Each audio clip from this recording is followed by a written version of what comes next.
Cobra Interview June 12, 2015 by Recreating Balance. Interview transcript. Untwine, can you explain what Shambala refers to exactly? Cobra, Shambala is one name for the underground kingdom of light, where light forces have been anchoring and grounding light for the last 25,000 years, since they have been driven away from the surface of the planet when planet Earth became a quarantine 25,000 years ago. Okay. Can it also refer to cities on the etheric and astral plane, above the surface? Of course all the underground cities of light also have their etheric and astral counterparts, and some of those cities are also located above the Earth's surface, high in this stratosphere. Can you talk about the stories about the King of the World? What do they refer to? The King of the World is an ancient wise being of light that has been guiding the evolution of this planet for many millions of years, and he's actually an ascended being, so that being has gone beyond illusions of space and time. He has gone beyond this dimension of space and time, and he's actually an enlightened being. Okay. So is he still present on the planet at this moment? He is not present on the planet at the moment, but his consciousness is focused on the planet at the moment. Can you talk about the energy center in the lower back, where our stem cells are created, what it corresponds to? This energy center is actually one of the keys to unlock the mysteries of DNA. Also, I would like to say that there is too much attention on DNA itself. What is more important is that there is a higher dimensional blueprint, especially in the etheric body, which then manifests as physical DNA, and this energy center is regulating the flow of energy regarding this. You said before that the Milky Way and Andromeda galaxies are of opposite polarities, and that the central sun of the Milky Way is a giant goddess. Does that mean that the central sun of Andromeda is a giant god? I would not simplify it this way. Opposite polarities on those dimensions are not linear like men and women, they are more like magnetic polarities, plus and. So it has nothing to do with masculine and feminine energies? On that level masculine and feminine energies happen in a slightly different way, so calling one central sun god and the other central sun goddess is interpretation which is quite limiting. So there, masculine and feminine are integrated fully? I would say the description of what's happening on those planes is not easy to describe with human words, but the best possible approximation would be different polarities plus and, like magnetic and electric fields, but even that is a very very rough interpretation of what's actually happening on those levels of creation. Did similar anomalies such as what we have now with darkness happen in previous versions of the universe? Yes, there were various versions of this anomaly, but it did not manifest fully before this cosmic cycle. So now that it manifested fully, it's gonna be fully resolved? Now it's gonna be fully resolved, after it has been manifested fully, yes. Are the planets beings who have gone through the evolutionary path like animal humans, and then ascended and then evolved further into being a planet? Not really. Most highly evolved beings never went through animal evolution. The lowest point they reached was the human experience. There's actually two main streams of evolution. One is coming directly from matter and ascending through mineral, vegetable, animal and human kingdom and up into spirit, and the other stream of evolution is actually descending from spirit, going downwards towards the human experience, then ascending back upwards. So we have two different streams of evolution which are actually complementing each other. What is the next step in evolution after ascension? Ascension is actually a beginning of the homeward journey, back into one, and it's a continual process which results in final integration with the Absolute. Are there all kinds of animal-headed beings in the universe?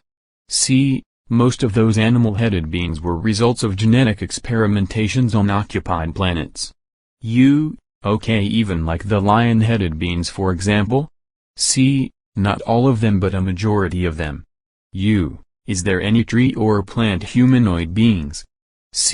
Those things were attempted also in Atlantis, but they were not very successful. This is rare, and in liberated universe this is not exactly supported. What's the original meaning of Baphomet, the goat-headed being? See, this is, I would say, manipulation of very old archetypes by the Cabal. There are archetypes of Capricorn, archetypes of very ancient gods and goddesses, that have been merged into this symbol that has been misused by the Cabal occultists, especially in the last few centuries. Who created that symbol originally? See, it is not a symbol which was created, it's a merger of different ancient symbols, and this merger has been done by the Cabal to misuse the energy behind those symbols. Can this symbol be used for the light as well? See, it can be, but I would say that there is too much negative energy associated with it. So it's good to purify that energy, and there are many other symbols we can use which are much more neutral, not so much loaded with meaning. Okay. Who is Kali? See, Kali is an ancient goddess, she's a being of light, and her purpose is transmutation of outdated forms, and liberation of outdated patterns. Can you talk about the situation of fairies under quarantine Earth?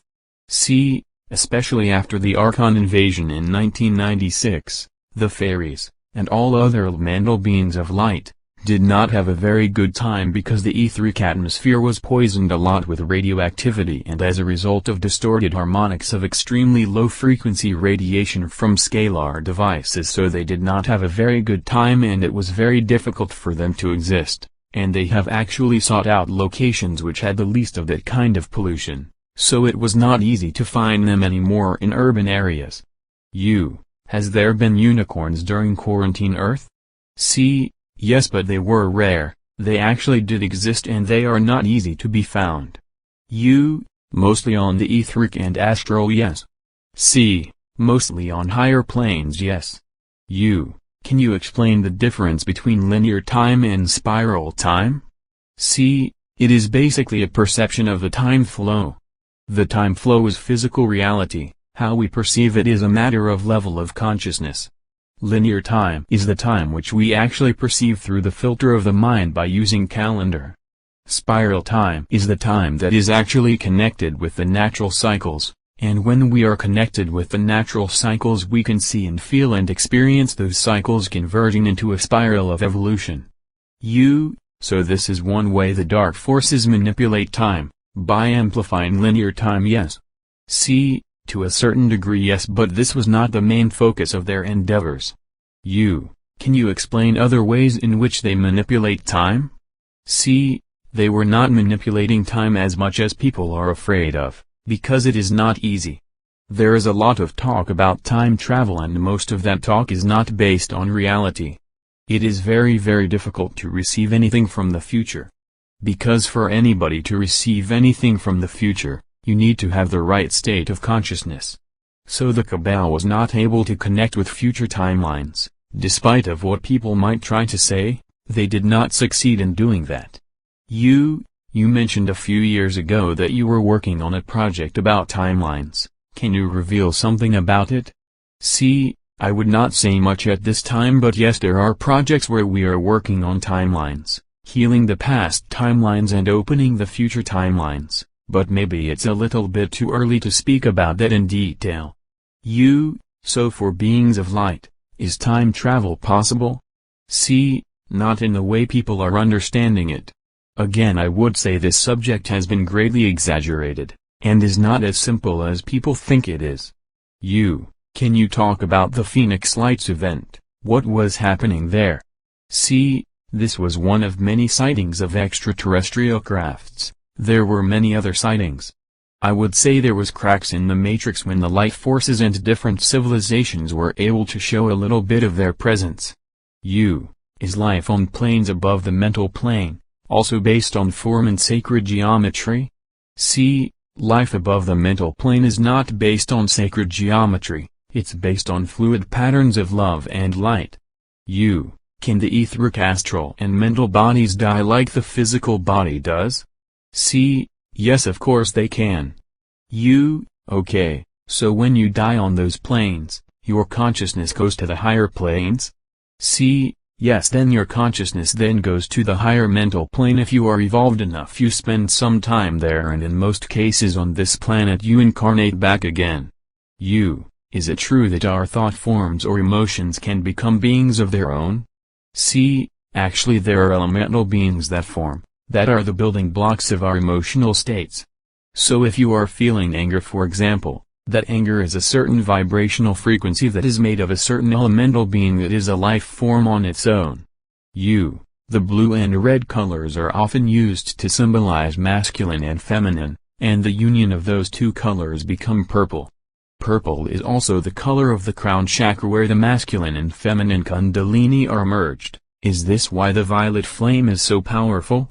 See, this is not related with the violet flame. The violet flame is the color of transmutation, and by using the violet flame we're actually invoking the presence of a certain archangel. His name is Zadkiel, and that energy of that archangel transmutes all outdated forms, and actually transmutes part of the primary anomaly.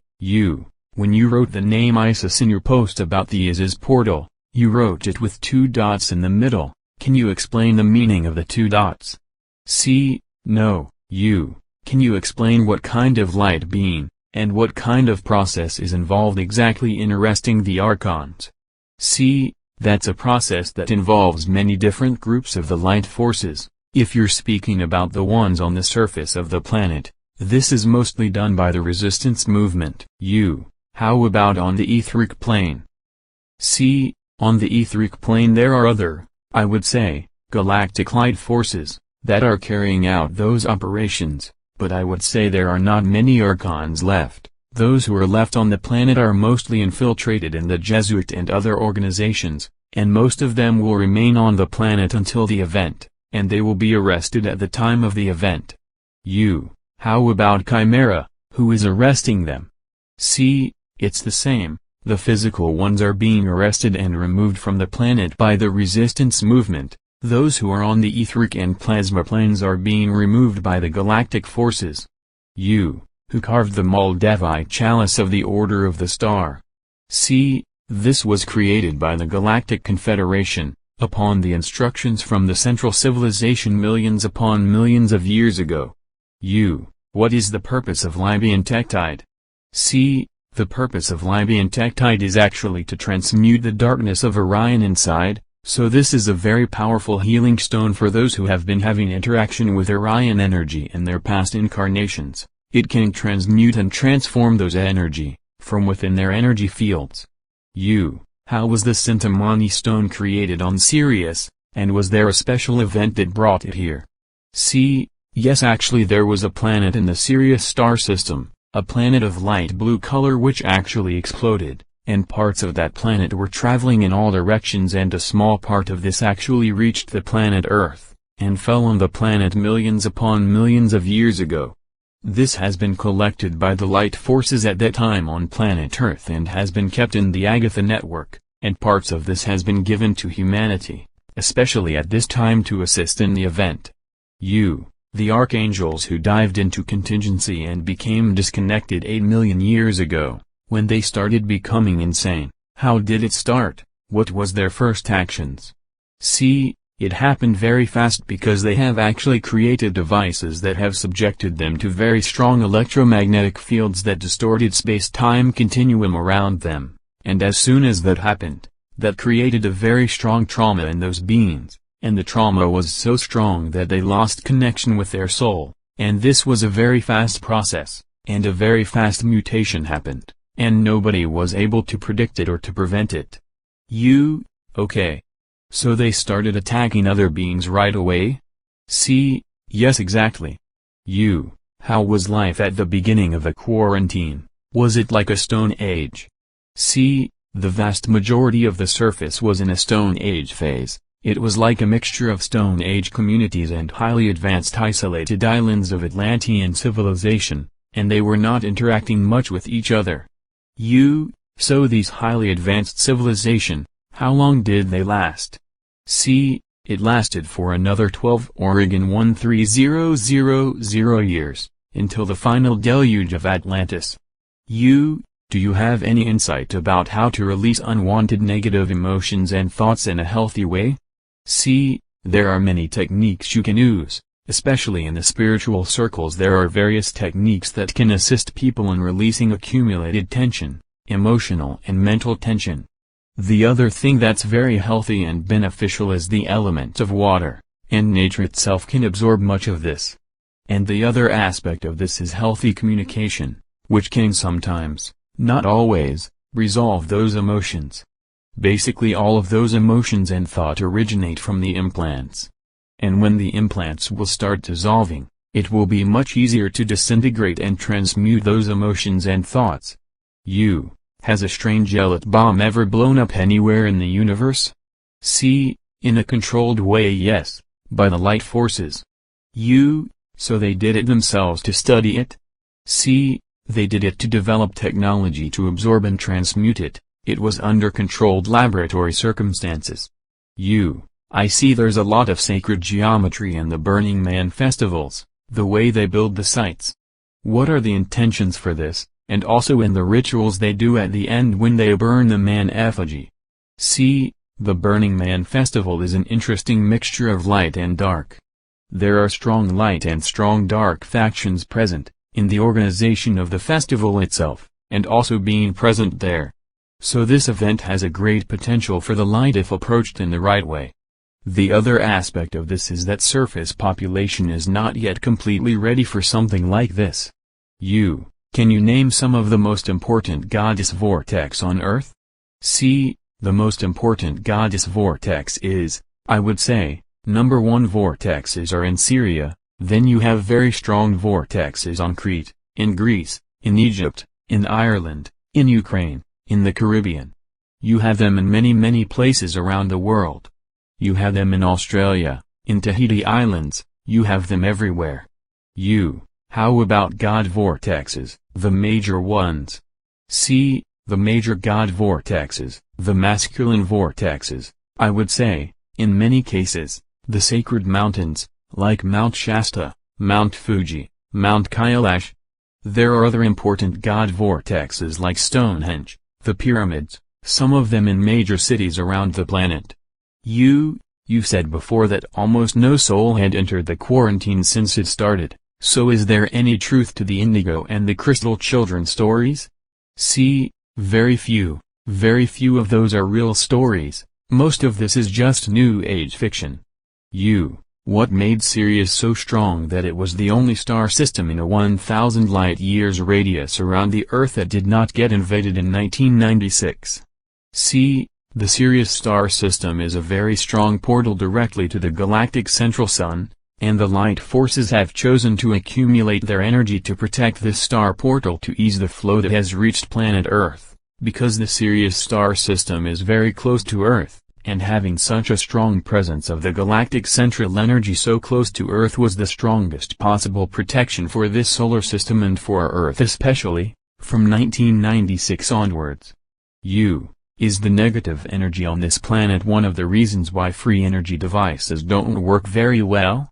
See, many free energy devices work very well, but those that work very well are usually hijacked and sabotaged by the cabal. Okay, so the negative energy on this planet has nothing to do with it. See, no. There are very simple physical principles that work regardless of the amount of the primary anomaly here. And those devices work very well, but of course the cabal doesn't like it and they seize them or suppress them or destroy them.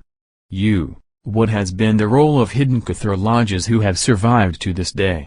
See, the Cathar group is one outer expression of the inner brotherhood of the star. There are many beings of light who have incarnated in various Cathar groups to hold the light against the Jesuit invasions throughout the planet.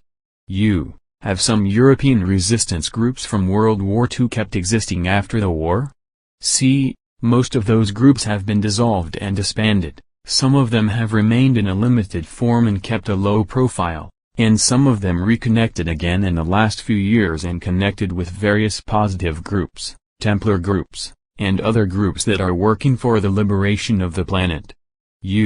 Can one soul incarnate in different bodies at the same time before ascension? See, You can only be in one body at one moment before ascension. Of course you can leave the body and enter another one and then change again. That's possible, but in a specific moment in time you can only be present in one body. What is the light force's plan if parts of the population start being violent after the event? See, if this happens after the event, of course the resistance movement together with positive military and local law enforcement will be able to calm down the situation. That is not a major problem. What is the story behind the statues in Easter Island? See, these statues are remnants of an old giant race that was inhabiting the island many millennia ago. Can you explain what is going on with the off-world meetings that Corey Good is participating in? What's happening with that? See, my sources cannot confirm that he is actually having those meetings. I can confirm that he was involved in a secret space program and he has some very good intel, but my sources did not receive confirmation for those off-world meetings. Why do crop circles appear in only a few countries, England especially? See, because there are portals open for those crop circles to appear. There are strong Pleiadian portals in England, and the Pleiadian ships enter through those portals, do the crop circles and then disappear. Who originally built the Sphinx? See, the Sphinx was built by the Egyptian Positive Mystery School about 16,000 years ago. Would the critical mass be lower if all the people doing the weekly meditation would gather in the same place physically? See, it does not matter the location itself, but what does matter is that people physically do the meditation. The critical mass is determined and has not been reached yet. Is Dmu ascended?